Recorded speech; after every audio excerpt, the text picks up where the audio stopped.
Okay, so welcome.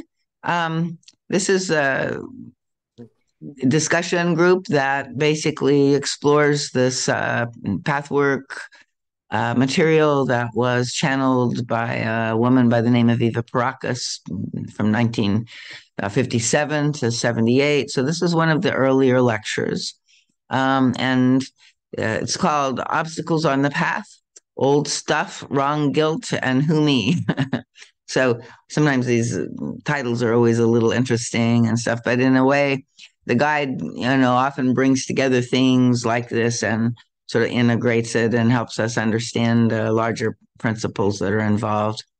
And this is a good review, I think, of some of the fundamental concepts in the pathwork and looking at things like obstacles on the path, like our guilt, our um, getting stuck in our old stuff and that sort of thing. So self-identification.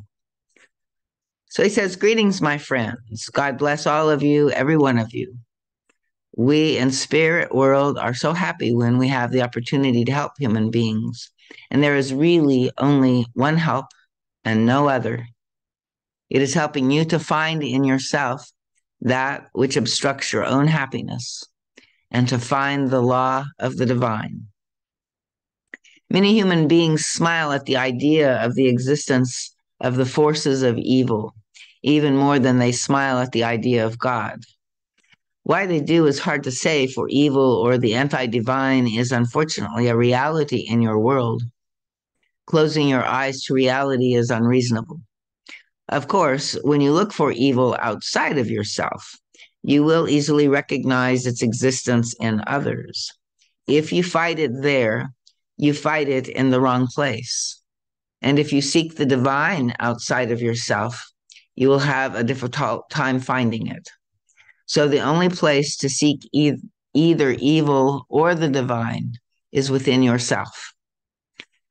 When you hear the word evil or the satanic forces, you automatically picture something very specific and often drastic. Let us establish what belongs in the category of the forces of darkness or evil. It is not only all the manifest cruelty and wickedness in their extreme forms, it is all ignorance, all error, all deviation from truth in every possible form. For truth is God. On this path, in the work you are doing, you find in your images a rigidity, an obstruction. And an image is this, like belief about reality, sometimes unconsciously because it was established when we were quite young. And so we have this kind of overall impression, like that all men are a certain way or, certain overall global sort of generalizations about aspects of life that are usually, sometimes true, but when we, see them only through that lens, we're reacting to the past in the present and not, to what is really here. Um, and our images are what kind of are the lenses that we're looking through from the past, and that distorts the reality of what's really present. So, and he says, that this rigidity or obstruction in our images is an immaturity, and it's in this part of your personality where we've remained in child consciousness. And because of your lack of knowledge and mature insight, this is where the forces of evil can take hold on you without any deliberate intention on your part of being bad. Evil and destruction can work in you through the basic misconception that self-centeredness will protect you from hurt or bring you a reward. So if you can detect this basic error in your images, you'll make a great step forward. Were you going to say something, Crystal? I'm sorry. No, it just really struck me how self-centeredness is self-defeating. Yeah, and I mean, we're so basically, that oriented. I mean, it's like it really is a kind of expansion in consciousness to go beyond that sort of basic, almost biological, reality, right? Of our beings, but that is this capacity that human beings seem to have. And then, like oftentimes it feels like that uh, if we're not being self-centered, we're being self-sacrificing or something, right? And so we feel, like we need to hold on to something, but it's kind of in that contraction and in that constriction around the self that, yeah, we end up uh, not really being protected in the way that we think we are, but being lost in sort of these limitations and the pain bodies and the struggles, like the way that our self-centeredness bounces off of others. And I don't know, there's never one sort of, oh, like there's the guide has many lectures where he talks about how, it's not like one person should always give in or, be submissive, to, anything, but there's a different movement of sort of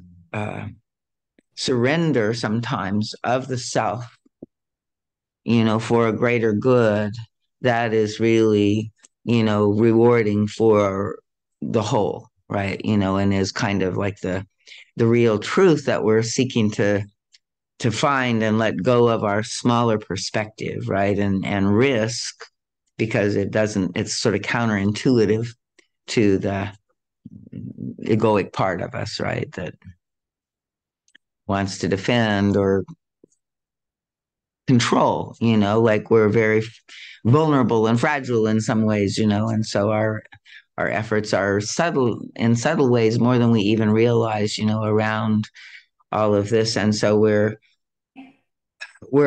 learning to kind of relax into the universe and open and trust in a deeper, bigger flow, I think, for most of us anyway, and everybody's in different places. But um and then, part of our constriction is because we do have our own, like uh negativity within us, right? And so we're needing to do some purification work before it can sort of be as smooth or as painless as we would like, right?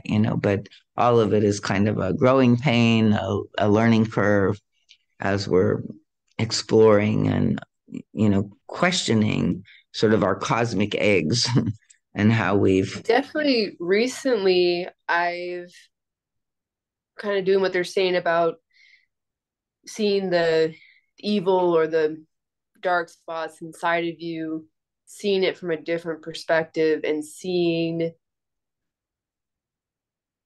um, not so much as a negative, as more it's a negative here and now, but from like a higher and higher perspective, that it's just like a force that's like moving and keeping things moving, and seeing it from that sort of impartial.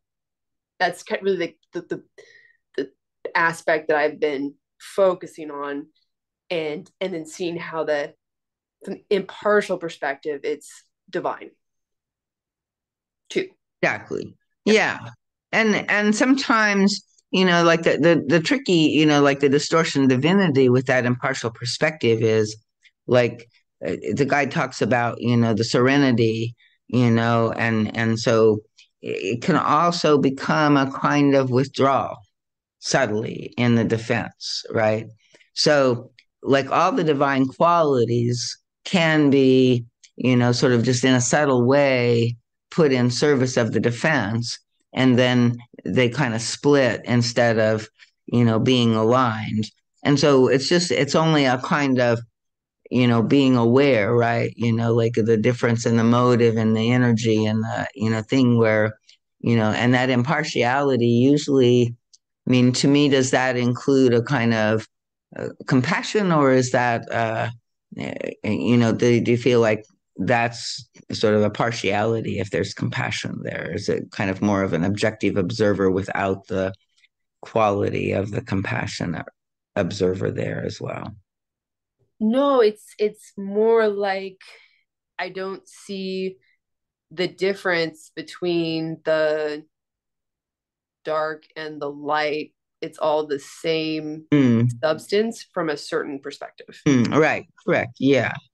Yeah, it is. And the guide basically says the dark, was originally light, and that, again, there's no moral judgment, but there is a kind of in this, like on one level it's all working together and is all part of a larger thing. And a part of that larger thing is to evolve out of the darkness and into more light. It helps me when I view the darker parts of myself through that perspective because then I see that they're also of God. And then I'm able to kind of feel more God-like myself in more of my entirety and not shameful or guilty Right. or dark. Right. Exactly. And a lot of times, even, like going in and, sometimes seeing, like a negative trait, you can go in and kind of see where the child used that, or how the child, is trapped in some kind of double bind or fear, and so that's why, going to that defense and doesn't know better. And yet, like we can see the suffering because she doesn't really want to go there, right? So there's this whole larger picture that, yeah, we can go in and like you said, exactly, uh, we don't carry shame about these parts of us, right? And the shame never supports or helps us, and even the God, the guilt. There in this lecture, there's some stuff around guilt, which is kind of similar, a little different, but it kind of applies in similar ways. That so, yeah, good. And so, he's saying in the work where we're doing, we find our in the images this obstruction and rigidity, and then, with this, you know knowledge of it by not running or fighting, but understanding it, right? Deeply welcoming it, receiving it, exploring it. We gain knowledge and mature insight.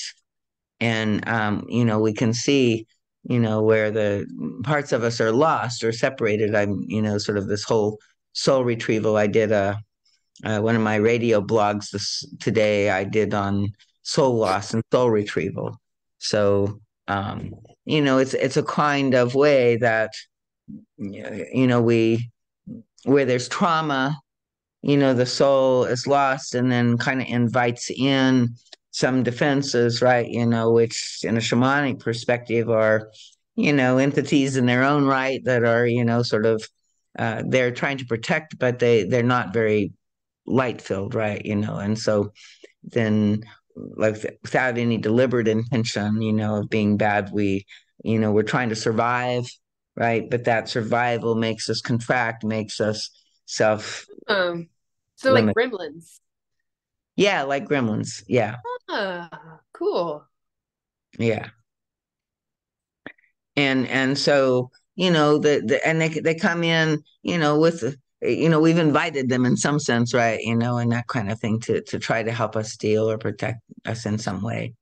Um, So, and then evil and destruction can work in you through basic misconception that self centeredness will protect you from hurt or bring you a reward. And if you can detect this basic error, you'll make a great step forward. It's not easy because you're unaware of your emotional self centeredness. You may be aware of your fears without realizing that they come from being over concerned, right? And again, he's from a perspective here with your own person, your fear of being hurt. And one of the things he says is that basically all of our fears are more fear of our own feelings rather than fear of any real danger, right? Mm, That wow. and so part of our fear of being hurt is a kind of, way that we need to kind of relax into and explore what that really is and how it really does feel and where that hurt comes from, because a lot of times people may discharge at us or something, but we kind of reach up and grab it and guide it in, or, like they judge us in some way, but because we have a similar self-judgment, we have to defend against it, because they're sort of reflecting our shadow, or, pointing out so there's ways that we get kind of tied up in these defenses. And, they're all defenses against feeling some feeling within Mm-hmm. us. And the guide says it's only a feeling. And so if we can, work to be with and be curious, and again, it's not the emotion, which is the story plus the feeling, but just the sensation in the body, right? So like a lot of times, let's say it's a trauma that we had and we're afraid of feeling that again, right? And that makes some sense. It's like it's not really fun to just re-traumatize ourselves, right? But the trauma was a combination of what happened and the fact that there was nobody to help us integrate it and understand it. And then we drew erroneous conclusions from Mm-hmm. our tinier perspective, right, about it. And so now there's this whole complex of, feelings, but also story that is to varying degrees conscious or not, but lives inside of us, right? And so that's what the guide calls the image. It's a belief about what happened. And Mm-hmm. so then, um, part of to just re-experience that is kind of like to consciously realize, oh, there's a belief in there, but to just get lost about it again and go through it, I don't think is so useful. But there is a way that we can recognize what the belief is, and then we can also just go in and explore the sensation of the experience, right? You know, And kind of try. connecting these two, I sort of had this image of, I felt very small in my childhood because, my dad was a very emotionally abusive person. And so I just really introverted into my imagination. But like we were just saying before, yeah, okay, that's come with some some baggage I got to work through, some wrong conclusions. But when viewed from that higher perspective now, I'm seeing this pressure that kind of allowed this channel for my higher self and my imagination to have been channeled through me from that early stage because it was pressure cooked. Right. Exactly. And a lot of times, like the opening to the spiritual realms and the shamanic experience, comes from, sort of that's the only escape hatch we had, and we learn to keep it open. It doesn't close like it does for other children so much, right? And the Yeah, contact with interesting.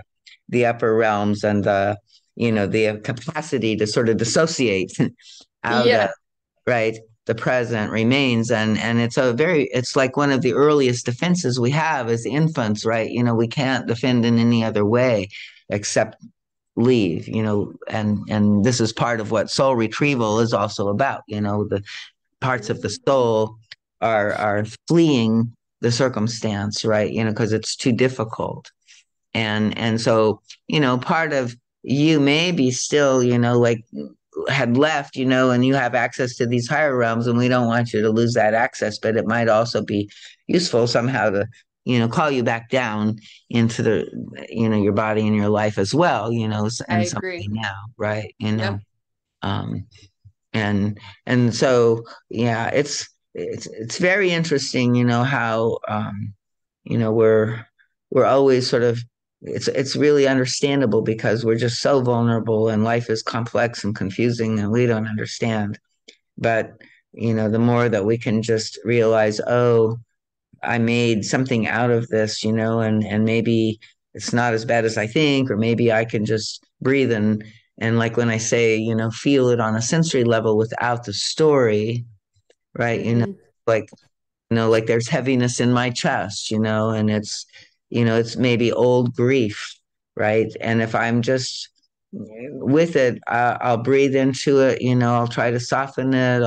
welcome and give it space to move, right? And oftentimes, I'll travel sort of deeper into wherever it's held, and as I touch it there, something just moves through me, like the energy starts releasing, and it's like orgasm, it's just a sensation of energy moving through my body in very strong waves, right? Mm-hmm. And it may include, sobbing or, tears or something, but it's more like a releasing.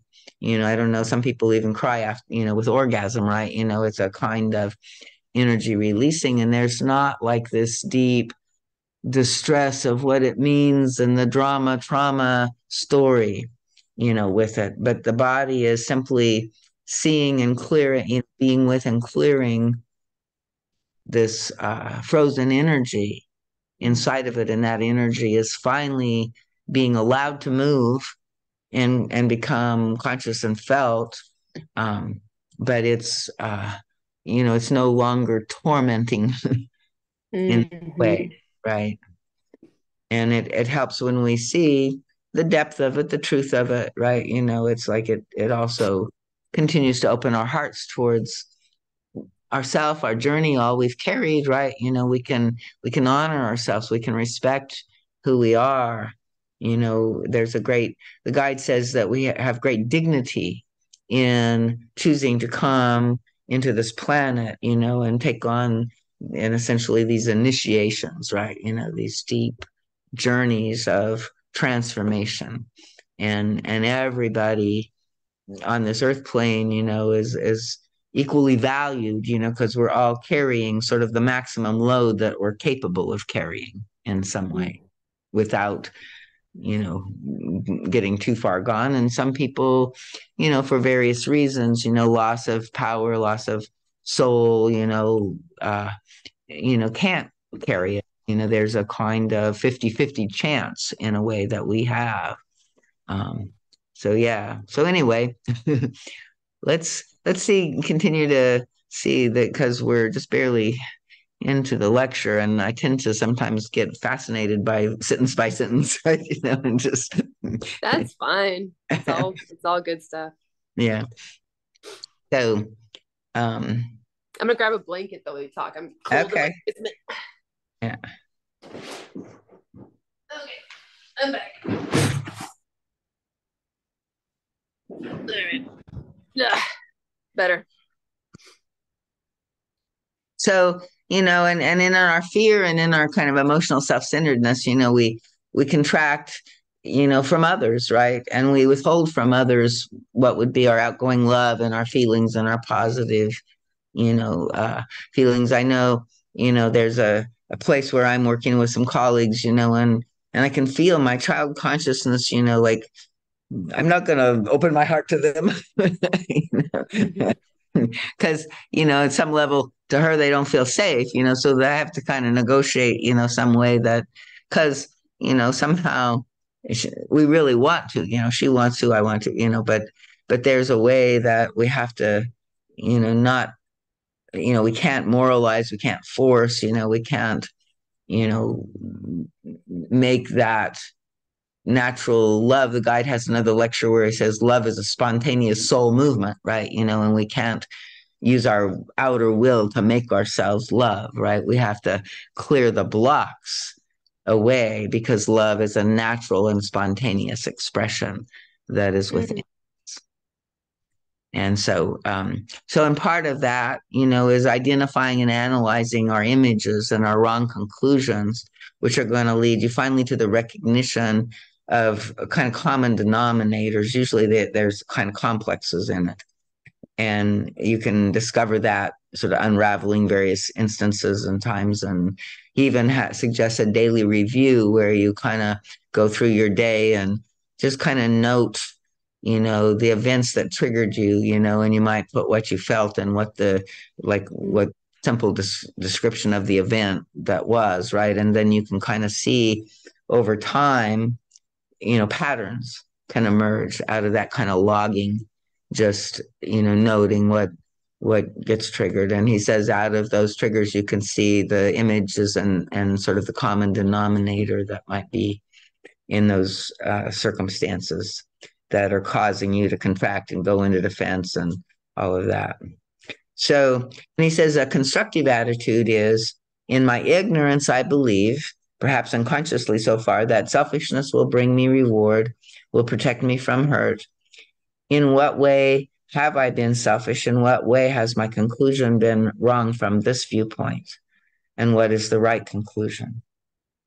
And you will consider your inner problems from this angle after you have found hidden emotions, reactions, and tendencies, and you'll be able to make a change in your personality that will eventually change your life. So Mm. without, yeah. So, and so that, this work is, sort of just this excavation, and a lot of it is just awareness and the natural awareness when things are unconscious, they run us and we don't even know, so just becoming aware, even if we can't stop them, even if there are old patterns, even if we can't not be selfish, right? We shouldn't judge that, but just keep excavating and understanding more fully, because somehow in the deeper realizations and awarenesses, we see and kind of release the binds that are holding us in the negative spaces. So And I without, would I would add also the selfishness includes this other subtle component where it's like a double negative. Let me try to explain. uh-huh, Where even if you're an enabler, so you don't feel like maybe you're the selfish one, it kind of is selfish because you're allowing more negativity and you're stopping someone else's growth and you're stopping your growth. exactly. And I think another similar, it's a similar kind of thing, that the guide talks about again, using the divine qualities, as defenses, breaks their union. And so he says, like, the divine quality of love, when it's used in service of, this kind of protection, is, he calls it the love mask. And so love Mm-hmm. becomes submission or caretaking, right? And so the kind of hidden bargain is, so I'm going to be nice to you, I'm going to take care of you, I'm going to, you know, uh, love you or whatever. And but then I want love back, and I want it on my terms, and and I feel like I'm betrayed because I've done so much for you and you're not giving me, nearly as much. So you start weighing it out, and getting into the tug of war, and there's this underlying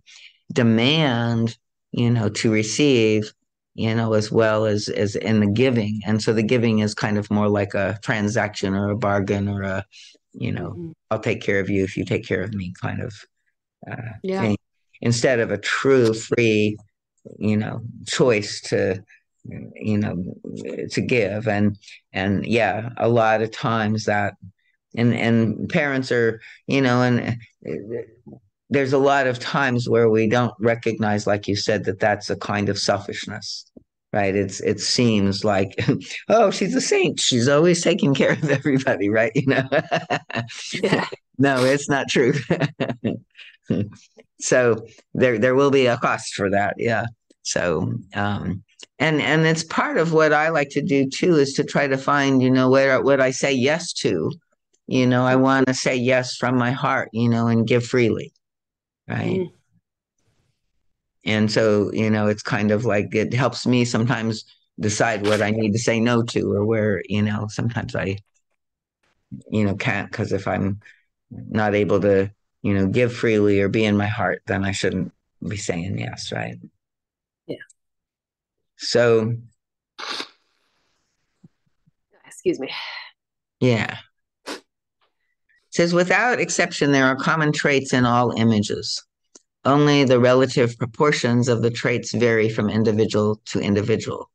In every image, you will find inferiority feelings, guilt feelings, hostility, hate, aggression, ignorance, resentment, childish selfishness, fear, and a few other obstructive forces. More primitive persons manifest these traits outwardly and direct them toward the outer world. As human beings develop from incarnation to incarnation, they finally realize that others consider such feelings bad and wrong, and that it is a disadvantage to show them openly. Thus, they hide the destructive impulses and thereby create obstructions and conflicts way down in the depth of their being, in contrast to the surface manifestations of more primitive persons. When errors of selfishness and egotism exist on the surface, the repercussions occur outwardly and directly. The destructive forces are directed openly toward the other person and therefore bring an open result. However, when the destructive forces are kept under lock and key, they fall back upon the self and affect others only indirectly, thereby bringing an indirect consequence. You unconsciously choose the latter alternative, recognizing that the open direct way is wrong, but not yet recognizing that the other way is equally wrong and brings results equally disadvantageous. Ooh. The only solution is to learn gradually to rid yourself of selfishness. This happens first by recognizing where deep below the surface of your consciousness, your emotions are self oriented in a way that is completely wrong. Then you need to learn how harmful selfishness is, harmful not only to people you come in contact with, but harmful to yourself. And selfishness is no less harmful if hidden and covered by surface reactions that appear as quite the opposite. So, sometimes the guide's words feel very strong to me, right? And sort of, I think he speaks truth, and my own mind often twisted into kind of a judgment or a critique, or, so, like I like to try to, read these words with compassion and love, that we, you know, it's not an easy thing to rid ourselves of selfishness, right? So it's not like we should already be there or somehow something's wrong with us because we still have selfishness, right? It's more that, by recognizing that there's an error in sort of orientation and understanding that's kind of inbuilt in this journey, and a transition. He even has another lecture, where he talks about, the great transition from self-centeredness to love, right? And so it's part of this great evolutionary transition that he's calling us to here and pointing to, and helping us kind of see. And we want to see with, forgiving eyes, with understanding eyes, and with, accepting, that we are where we are. We're not perfect yet. We're not there yet in some way. So, and we want to be willing to take responsibility and face and not try to push this away, right? He says, as long as you try to push the deeper feelings away because of an outer or inner must, right? You should already be loving, or not selfish or whatever. You cannot succeed. This must indicates not only a forcing of yourself, and as you know, emotions do not respond to compulsion, but also an impure motive, right? If we're forcing in a forcing current, there's an impure motive. So it's not going to work, and we're coming from some place we need to look at more deeply. You want to do away with undesired and unadmitted tendencies quickly because they make you appear in an unflattering light, right? It's like it's not just unflattering. This is where we've maybe deeply been shamed, right? Mm.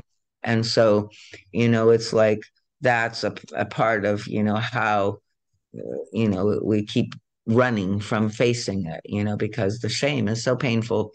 And to the degree that we accept and believe that that shame is ours, which is usually not, then, we, are going to defend against it, because it's such a heavy burden, to bear. So, we're trying to unravel all of this. And so when we, are kind of aware that our pride, or pride and shame is a flip coin of pride, and sometimes it is just, we don't want to appear in an unflattering light. Sometimes we carry deep levels of being shamed in some way. And so, but in any case, both of those are a kind of distortion, and not a truth. So he says such a motive is proof, in a way, of the selfishness that you want to eliminate because we're, afraid to face it and see it. Um, so if you want to rid yourself of self centeredness because you sincerely consider the other person, because you wish to bring happiness and love into your surroundings, regardless of your possible hurts, then the motive is pure and you will succeed. With the help of God, you will truly free yourself from the chains of error caused by the egotism that is so destructive. You will not bury the selfish emotions and look away from them, but rather uncover them and take a good look.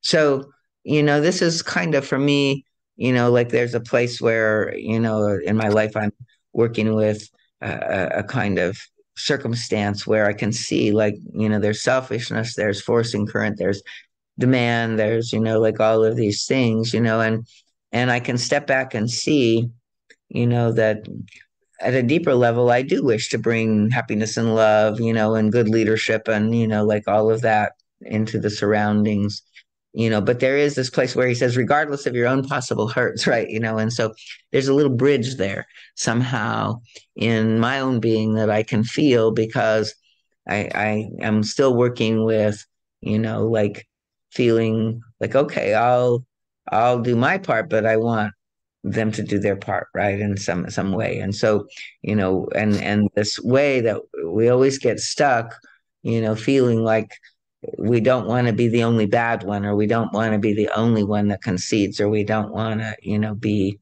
and it comes from kind of this power struggle or this right wrong. Guide has another lecture on duality where he says, we feel like if we're wrong, we won't be loved. And so we fight to be right in order to get the love that we want. But if we're fighting to be right, we're making the other person wrong. And then they feel like they can't be loved if they're wrong, right? So they can't let us win. And so there's this kind of battle, that's completely impossible around, trying to be the one that's right to make the other one wrong, but the other one can't be in that position either. And so the fight, is kind of perpetual. And we don't know how to let go or accept a defeat or surrender, to our own, part of it.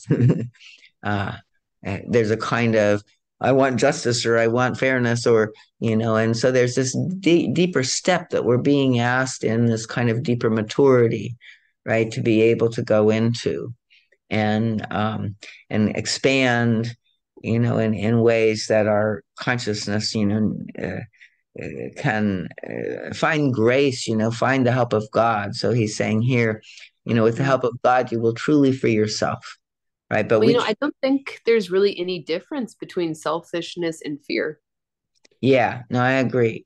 They're very connected, and the guide says pride, self-will, and fear, and they're all also intertwined because pride is a kind of fear as well, a fear of shame or a fear of not being how we want to measure up to ourselves or for others or be seen, and self-will, we're afraid not to get our way or we feel like we need to be right or so there's fear in all of it for sure. And I think in a way there's pride in all of it, and it's kind of like they all kind of go mixing together in various ways. But and I think again what he's saying here like is we need to see this, right, and humble ourselves to recognize that we really can't do this alone. Like we can we can choose it, we can see it in our hearts, we can recognize it, we can want it, we can choose, and we can pray for help to take us there. But it really does feel like the capacity to transform into that butterfly ultimately is coming from something much larger than what I usually identify with as my personal, you know, capacity. And again, I have total freedom to choose whatever I want. I can't always enforce or live up to my choice, right? But that's where I think we wait on the help of God. And if we're truly choosing, and maybe we choose and then we get triggered and choose something else, but we keep going back and we keep seeing it and we keep realigning and keep choosing, then I think that we can free ourselves with the help of God from, this sort of the chains of the error, that the egotism and the destructiveness. So he's saying you will not bury the selfish emotions. Don't be ashamed of them. Don't pretend they're not there. Don't Mm. deny them in you. Accept them as where you are at, and part of who you are. Allow yourself to uncover them and take a good look. And he says, addressing myself now to the emotional levels that we're uncovering through self search and not to our intellectual surface knowledge, right? Try to apply all this to the recognitions you have made and are continuing to make, to an emotional reaction of yours that at first glance seems to have nothing to do with all this, to something you have found out about yourself on this road. So now he goes into kind of two types of stumbling blocks when we come across new recognitions, that we bring up out of the unconscious. So he says two types of stumbling blocks may confront you when you come across new recognition and you lift from your unconscious mind an emotional reaction that is creating conflicts in your soul and in your life. Such recognitions are obviously unpleasant at first to face. Two obstacles may seem to contradict one another, yet you may experience both. Mm. First is the tendency to dismiss a recognition of something within yourself because on a surface level, you have known the same thing all along.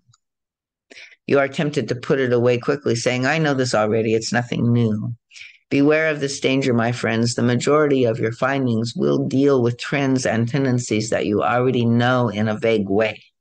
So, the mind tends to, sort of avoid knowing in this deeper way. And when it runs across things that seem familiar, it kind of doesn't go deeper to examine it one more time to see if there might be some new nook and cranny, or, in this particular situation, a new reflection comes. And I find so many times, even though I've gone into feelings lots and lots, that new information, new awareness, new perspective, is I just thought of like a new nook is right. that there's a bit of pride that I have in keeping the selfishness in check, and like as if they're like wild dogs, and Uh-huh. and being like the circus master and being like, aren't I a talented circus master? I'm so proud of myself. Good. Yeah, great. Ah. Yeah, that's beautiful to see, and good image to it as Yeah. well, because I mean, this is it's like this is the level of sort of uh the way that we want to not quite see these things, right? And it's a beautiful thing. Like usually the recognition kind of sets us free, or like, you can say, oh, I caught you, I laugh at you, like there's this kind of self-recognition that can even be, playful or humorous, but also honest, and seeing that and maybe going in. So some part of you sort of feels like that's what it needs to do, right? Um, it's afraid if it doesn't, and it's not good at that, that, these wild animals will get free and run, havoc and something like that, right? Right. And so there is a real fear. And so this is like a risky thing to consider, right? Not being the great circus master, and trying to, like, okay, so if I can't just keep them under control, what's that means I got to let them run them up. It's kind of like in our duality, we see, oh, I have to control them or they're going to take over and make me look bad or make Yeah. me feel bad or whatever. And so, um, you know, what is the other alternative? This is where we're in this dualistic split, and it's damned if we do, damned if we don't, right? And so this is where the guide is saying, it's like the work. You have to basically slowly go in and transform it, right? So those energies, that want to be selfish, maybe again, like with the work we did the other day, it's like it's some part of your child who's really just, lonely and bored, and Yeah. has a Mhm. real need there, or whatever. So, we can, we don't have to deny, her and say, well, you're a terrible kid, just be a good kid and not be selfish, right? Yeah. Like there's a way that we can try to, help her have a good sense of self that, in a strong ego naturally wants to give, right? Naturally wants to share, naturally. The weak ego needs to defend, is kind of always, self protective, more self absorbed. A good, strong, healthy ego, right, is kind of present and, gets most pleasure not in the selfishness or the self absorption, but in the, seeing where it can be most well utilized in the world, right? And doing things that it enjoys doing because they're its gifts and its natural capacities that are received by others, and it helps everybody, right? So there's a kind of beautiful benign circle of the giving where the giving and the receiving become one and the same, right? And so we're Right. It kind of brings back, I'm putting so much of this unconscious energy into holding on to these reins of these wild animals when I could just transmute them, let them change into something else, let them be free, ask God for that assistance. And then I would free up all that unconscious energy for doing something that's joyful and not just like a something that has merit just because it's hard. right. Good. Excellent. Yeah. Yeah. Yeah. You got a strong warrior in you, which has its values, and it has, some strengths in that. But, I think it's like, kind of enforce things on, in a pretty tight rein, like you said, and you might feel something, you know, like the pleasure or the joy of, letting some of these held places, find their natural expression that's probably only sort of destructive because they're all contained and held. Right? Like the dog that is always tied is going to be more aggressive and barky and unhappy, right? Yeah. Than the one running free. And so we can't let that dog free. He's going to bite somebody because he's always, mad, but he's always mad because he's always tied, right? So that Yep. you get a vicious circle again. But it's a study, right? And it is the transmutation, like you said, that and sometimes we need to let them go a little bit just to even understand them or see what's there, or who they are because we've suppressed and held them at bay for so long, right? Or been afraid of them in some way.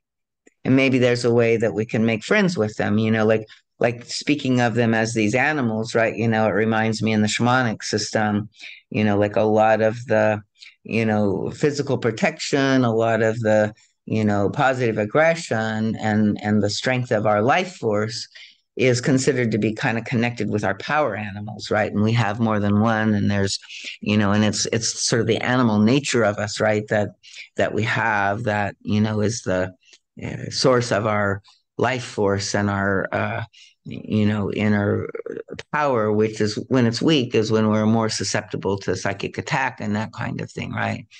And sometimes Oh. even, our power animals leave us or get lost, or, I think also in my case, I was thinking, like I think I have a power animal that's been traumatized. And so it's like it's a mad wolf sometimes, right? It's like Yeah.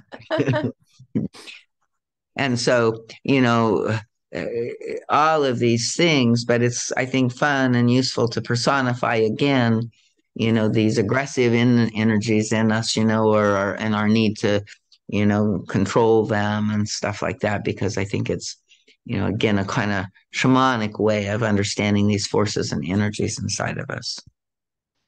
Yeah, I think that I've always been really connected to like frogs and salamanders because I always saw them as interdimensional. I felt like they were my friends that I could travel with. Hmm. Like I guess like a guide, like someone Right, who right. like I would see them and I would be like, oh, let's go explore, And I felt like I had a strong connection with them. And they can also be made sort of invisible and move between water and land and be a chameleon sort of. And I always felt like that. And then it's just so weird how lately, and I started telling you this, I've just had all this bird imagery. And then I keep getting like drawn to um like Egyptology stuff recently and about ibis and more like birds. It's just like it's kind of just like bombarding me, almost like a frog almost brought me to an eagle and is like, oh, now eagle take over from here. Uh-huh, uh-huh. It's kind of weird. I I don't know anything really about the shamanic traditions, but I was like, oh, I can kind of see how this personifies with animals, kind of what I've been feeling lately. Right, right. Right. And again, just like assuming in some ways that we, need all levels and many power animals and stuff like that. It's kind of interesting, sort of the interdimensional beings, and then the eagle, right? But there's kind of like no mammalian beings in between, which I think are in some ways closer, So I'm just kind of curious, like, and not saying that, and I think I also have, eagle or hawk, but it's kind of like um if you were to have an embodied, like a more embodied animal power. Do you have a sense of what it would be? Like I'm thinking, Horse. most people, horse, bear, yeah, things like that. Yeah, horse, yeah, yeah. So, and just again, to use that a little bit to sort of also, respect and remember the in between of you, Mm. way, right? Like or the mammalian or the maybe even sort of the human aspect of you, because human and horse, they're pretty together, but you know, and the horses are extremely aware and sensitive, to energies and stuff like that as well. So and then of course there's the winged horses, right? So maybe your your eagle Unicorn. is a horse too. Yeah, unicorns, right? So there are many ways that being, but like like that has a certain kind of physical power, right? And of course, so does the eagle in taking flight, and the frogs and the salamanders. But I just was wondering, like, does that feel in your body connected? Does it make you have a sense of sort of your own uh, powerful energies of your own life force in your body? But I do get your point how there's a part of me that is escapism, very strongly tending towards escapism and kind of bypassing. I see that with you. I need to work on that. Yeah. And it's again just an invitation and a recognition, probably, that you do that because there's quite a bit of trauma Yeah. stored there, right? So it's kind of like, okay, so that we know, that there's a, like there's a reason that you don't want to land too easily, too fully, uh, and to honor that and to keep working with, the fears of that, and sort of helping them unravel and taking a gentle and gradual approach, right, to, coming in more and more. right? So that, So safe, like you're safe if you can fly away. You're safe if you can, you know, squeeze through a little crack in the dimensions as a little frog, in their magical transcendence. I right, feel like they're safe. Like either way, you can always escape. But if you're a mammal, you vulnerable. Yeah, right, I right, think right. it's even if Good. you're Yeah. strong, Right, right. you're exposed. Yeah. To see, and again, that just, it's what you were saying. There's fear there, right? And so we have to kind of part of the spiritual journey is to recognize that all fear is, like the lack of true faith in God in some way, like everything here is in divine perfection, and if we're spiritual beings, there really is nothing to fear at some level, right? And Yeah. Course in Miracles talks about, it's like the choice is love or fear. And so we're, in this process of trying to transform and meet the fear in a way that can help heal it rather than, re-traumatize it. Right? Yeah. And it's also, where the fear is where the soul splits away, the soul loss happens. So, Mm. okay, so I'll go back to the lecture for a minute.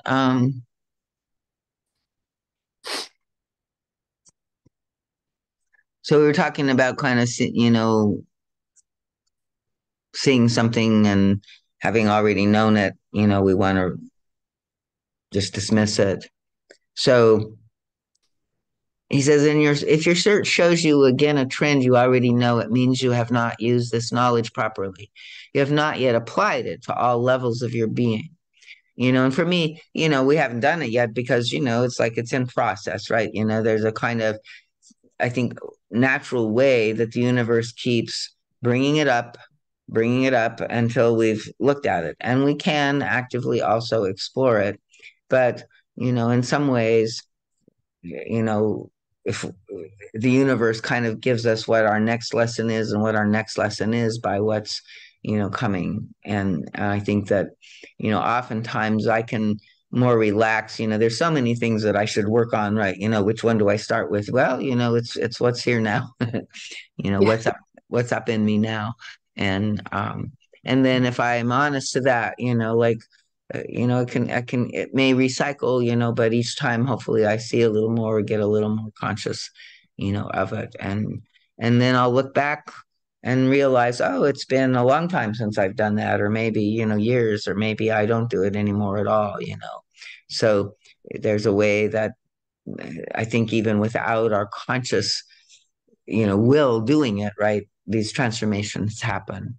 It's at a deeper level of our being than just our outer will. Mm.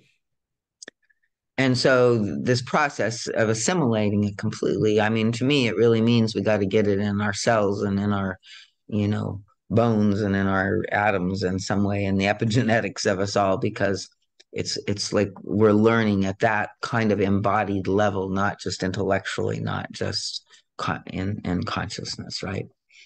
Um, so he says we need to make the connections between this knowledge and other trends, and we need to realize the full significance, meaning, and consequences of this trend. And therefore, we need to continue working with the recognition. You have to discover it afresh, as though you were dealing with something you have never known. Only then will you be able to understand the chain reaction this wrong attitude has caused within you, eventually also harming your relationships to other persons and thus recoiling upon you from both inside and outside. So beware of the reaction. Oh, but I know this already. Uh-huh. If diligent search confronts you with a recognition you already know, treat it as though you had discovered it for the first time. If that is what you find, it is what you need to find all over again. Coming up from your own unconscious, this particular trend tells you, you will find me as often as is necessary. You can find me again. If you find me again, it means you have not used this knowledge to the full extent. The other obstacle to progress on this path is the exact opposite. Through the years, you have formed a certain picture of yourself. You are known to yourself and to your friends and family as a person with certain predominant qualities and faults. You may find in your unconscious a few traits so completely contrary to what you otherwise are that you dismiss them, saying, "This is all nonsense. This cannot be true." You are so convinced of being the opposite of what you discovered that it simply does not make sense. You overlook the fact that both can be true. It is difficult for you to accept the revolutionary news within your soul because you are used to thinking in terms of either or. If you are what the recognition shows you to be, you believe the outer unknown trend must be unreal. Therefore, you cannot accept the new finding. But you should understand deeply that it is possible to be split in a particular tendency. You can, in some realms of your being, have the quality already known to you, and other realms where there are obstructions have the exact opposite quality. So, kind of sometimes we compartmentalize Cool. ourselves, right? And we have like different rooms in the mansion of our psyches, right? And they kind of are not very well connected, no doors and windows between them. And we kind of find ourselves, well, now I'm here. I don't even know how I Yeah. got here. Now I'm here. I don't know how I got here, right? And so, uh, and they often feel, like sometimes it's difficult to face some things that we think are so different than how we view ourselves usually. Yeah. Cool. So let us assume that one of your foremost qualities is generosity. You know how generous you are. All who have ever been in contact with you know it. Yet all of a sudden you find a stinginess and avarice in you, emotionally, if not factually. And if you ask your friends who know you best, is it true? Am I stingy? They will, of course, say, no, you are quite the opposite. And they do not say so to be polite. They really know you as a very generous person. You have displayed your generosity in all your actions. Yet deep down, there is this one corner where you are most ungenerous. So both are true. For another example, let us assume you are known to be a very courageous person. It may be your outstanding quality, one that you manifest in many realms of your life. You are convinced there is no trace of cowardice in you, so that when you do come across a streak of cowardice in yourself, you may reject the discovery because it seems to you to make no sense. So beware of both obstacles to progress, my dear friends. Your reactions to your own recognitions are of utmost importance, for only from your reactions can you determine your progress and success. Another point I should like to discuss tonight is your reaction to your guilt feelings. As I said before, everybody has guilt. Every image is interwoven with guilt. It is important to understand that there are two kinds of guilt: unjustified guilt and justified guilt. Often you unconsciously use an absurd, unjustified guilt, which is usually kind of a perfectionism or a bar, that we fail to live up to and we make ourselves bad for it, as such a shield, and hide true guilt behind it. Why? Because deep down you know that the unjustified guilt is ridiculous. It is as though you want to say, you see, I declare myself guilty, but I have no real reason to do so. You cannot get rid of the gnawing voice of that which should really be acknowledged, faced, and changed. Yet you do not want to face it, and hence you look unconsciously for something you cannot be blamed for. And thus you argue with your inner voice of absurd guilt, trying to convince it that it has no reason to bother you. Of course, all this happens unconsciously. I mean, I think a lot of times, I like to look inside and see, well, is there real guilt here, or what is this voice of guilt accusing me of? And oftentimes, I can find a way where, yeah, it is an absurd guilt, or it's, but, like I can see where, that's not my blame. And so maybe that's he says we got to maybe look that that's not a rationalization, but I think sometimes it can be a piece of truth, also, and that we can realize that the false guilt, which also can lead to real guilt, and real guilt leads to false guilt, is not true, and that can help us, drop some of this as well. Um, I was just thinking that the moments where I've been completely vulnerable and humble and just floored by my own prior ignorance, which I guess is what true guilt is. Those are the moments when I'm saying it out loud that I hear my true voice. And so, in kind of a sick way, I almost crave those moments. mhm.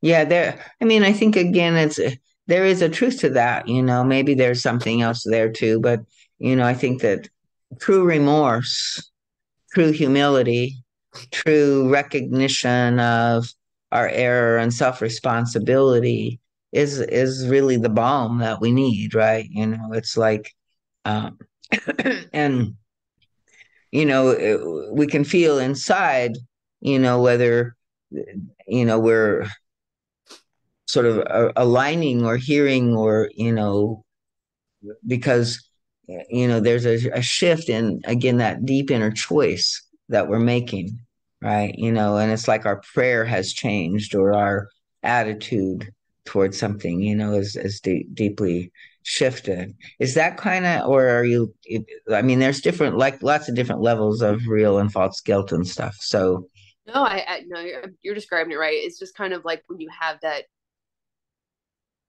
moment of revelation when you just yeah, are like, oh, right, I see how I've really misinterpreted this situation. I really was doing this the wrong way. And you just see it from a completely new, right, knowledgeable perspective instead of an ignorance. right. And it just, but oddly, that moment, which should be so painful, is also sort of beautiful because it's so cleansing, I guess. Yeah, I mean, I think it's really, like, especially if that self-facing is, like genuine, and it's kind of revelatory. It sets us free. The truth sets us free. It's not really punitive, and it doesn't feel as awful as some parts of us, are afraid of, right? Like we, as long as we're not humiliating ourselves, for being wrong, right? Yeah, because now It's it's an end of pain. Like, because maybe that's why, maybe because you realize now you have the key to stop the suffering because you see where it's coming from. exactly. Okay. Yeah. So, it's really the part of what he's saying a lot in these lectures is, like our fear of facing the truth is largely overrated. There's really nothing to be afraid of. It's like we have to kind of jump off the cliff of the shaman's death, because to our psyche, it feels like we're gonna, be, horrendously mutilated and crash at the bottom of the cliff. But it Yeah. doesn't happen that way. The shaman takes wings, in that, moment of jumping into the truth, and we soar, right? The freedom happens. So yeah, it's counterintuitive for sure, but it's so helpful and healthy when we can, do that, and get that, and recognize that that's a possibility, because that will, help us. Some people are so phobic of that, right? It's like that they can never surrender, never accept, never, sort of face their own errors inside. Kind of have to be right or else, right? So, um, Do you think though? I mean, I can see this in me that sometimes get kind of addicted to that. I'm like, where else is my wrong scene? I want to just vacuum it all up. Where is it? Where is yeah, it? yeah, yeah, yeah. Overexcited about. Is there a wrong scene over here? Over here? Over. And I guess, it Looking. kind of, to me, it's like where there's any part of us that we're sort of invested in getting rid of, Yeah. right? Now we're working at the level of separation rather than integration, right? So it's like that tendency, is what the guy kind of calls our idealized self-image, or the part of us that wants to be more perfect than we already are and doesn't want to suffer the process of the slow, evolutionary journey to get there, right? We want to be there now. And Like an addict. It's oftentimes like, for vanity, or, for pride, or, those kinds of things. or I'd say for addiction, it was like, oh, that felt really good. Let's do that again. Oh yeah, I Right, want to feel right, that again. Yeah, right. It could be also, some way that, there, that you're getting some kind of negative pleasure out of that. I mean, I think there is true positive pleasure, right? In some way, that it's healthy, right? That we can, face and get it, but then, yeah, it's not, it's like, if we make it now, some kind of a task that, we have to do with our will to ferret out all of that shit in us, and uh, that's an imbalance of that masculine feminine sort of active receptive, uh, you know process, and the guide says we need both, right?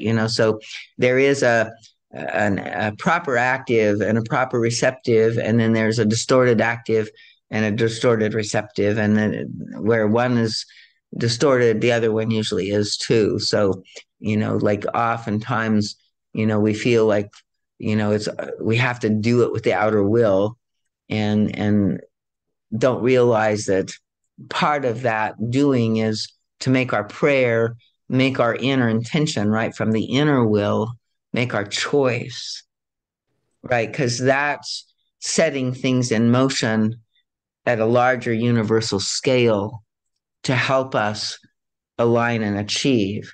And if we're just doing it by ourselves, right, it's yeah, like there's a separation and a kind of pride, or a way that, we're, yeah, still, I don't know, sort of just identified. And it's a beautiful thing, our capacity to do, like, we come into the world helpless, and yeah, then we gradually develop, our powers of agency, right? And in our culture particularly, everything, everybody thinks that everybody should be totally, self-agent, see, so, even if you're struggling and poor, it's your fault, or even if, like, no matter what, it's all this, up by your bootstraps, do it yourself, kind of. And it's an independence and individuation are all, good, but there's this kind of overbalance that doesn't have any cooperation, any support, any, universal flow. It's all just me, and that's, I think, feeds into some of the selfish and some of the self-absorbed. Like we're a part of something much larger, and I think if we can feel, both supporting it and supported by it, yeah, it, is a more fulfilling life, right? And probably a more effective life in the sense of our agency, of manifesting, of bringing what we want, that is in alignment with the divine, right? And so, if we just try to do it all by ourselves, then I think it's a little bit of a distortion there. And again, maybe it's a part of inviting our power animals, or inviting our guides and our guardian angels to help us, or, inviting, um, like other people in our worlds to help us as well, kind of thing. So back to guilt. So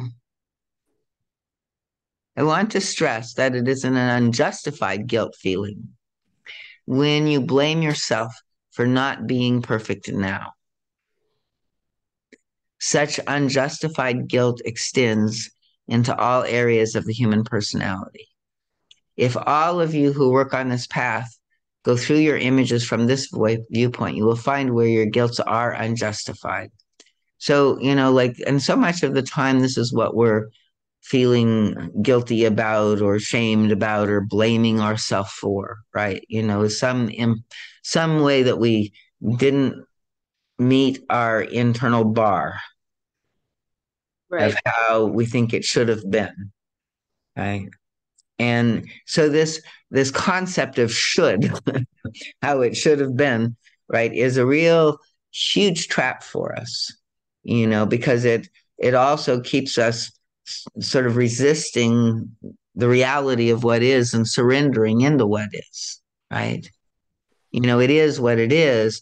And then we reject that and say, no, it shouldn't be. It should have been here, And in some ways, I feel like my whole memory I wiped out, as a kid because I would keep going through these experiences, like thinking I wanted them to turn out this way and they never did, And so that's not it. So I just, rejected the whole experience, threw it out the window, decided to try again.